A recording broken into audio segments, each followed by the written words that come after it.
I said my observation is that every animal has what? A natural enemy. I'm going to call your attention to a book that you have to read. You have to read, brothers and sisters. The book that I'm about to tell you is a classic, written 500 years before Christ. This book is so important in Western civilization that many major corporations make it required reading for top management. Probably all of you got the book already. I shouldn't even mention it, but I guess I'll mention it. It's called The Art of War by Sun Tzu, S-U-N-T-Z-U. You must read the book. How many of you have it? Raise your hand. Good. How many don't have it? How many are going to get it? Good. Two things he said in this book I want you to think about. Number one, he said, if a man knows himself, but he doesn't know his enemy, he will be successful 50% of the time. And he will fail 50% of the time. And if a man doesn't know himself and he doesn't know his enemy, he will always fail. And if a man knows himself and knows his enemy, he will be successful. Number two, and this is really, really heavy. It's heavy. I'm going to put number two here. Let's see if it, keep it there for a second, okay? Would you remind me that I have it here? Okay, I'm going to ask you a couple of questions. Question number one, how many of you in this audience believe in Allah, the Supreme Being, or God? Raise your hand. Very good, very good. How many of you believe in his prophets? Raise your hand. Good. How many of you believe in the scriptures that the prophets brought? Raise your hand.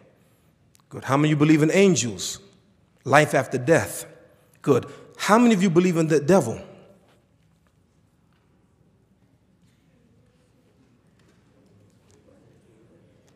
Again, how many believe in the devil? Raise your hand. Okay, good. Put your hand down. Let me give you some news. You don't believe in the devil. You acknowledge the existence of the devil, and there's a major difference. You will never find in Quran or Hadith, amantu bi shaitan, right? You don't believe in the shaitan. He's real. He exists. Yeah, he is. But belief is not just mere acknowledgement. You don't just acknowledge the existence of Allah. You believe in him, you have faith in him, you trust him, you depend upon him. More about that at another time, but it's really a deep statement. Now, question. Listen to what Allah says in the Quran. Inna shaytana lakum aduun fattaqiduhu aduwa. The devil is your enemy. So take him as an enemy. The devil is real. Christians teach it. It's in the Bible. It's in the Torah. Moses taught it. It's in the Injil, the gospel. Jesus taught it. All the prophets talked about this creature called Shaitan. He's the enemy of man. Allah mentioned in the Quran that this enemy called Shaitan, he sees us from where we can't see him. Now I'm going to ask you a critical theological question. It's strictly theological, as a Jew, as a Christian, as a Muslim. Can the Shaitan, can the devil kill you?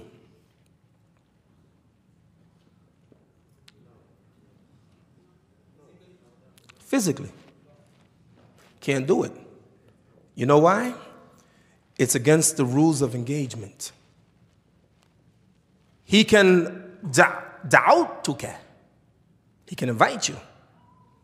He can influence you. He can try to trick you, but he can't kill you. He can't physically hurt you. So the weapon of the devil, Shaitan, is not his hands, but is his voice, his whisper, his deception. Now, What's over here? Number 2. Sun Tzu said, the greatest achievement in war, listen carefully, is to be able to defeat your enemy without shedding a drop of blood.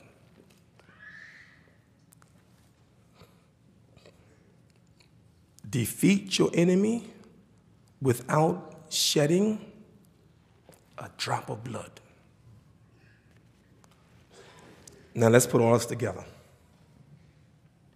The sleep, the sheep, television, rocking people to sleep, the masses of the people sleep,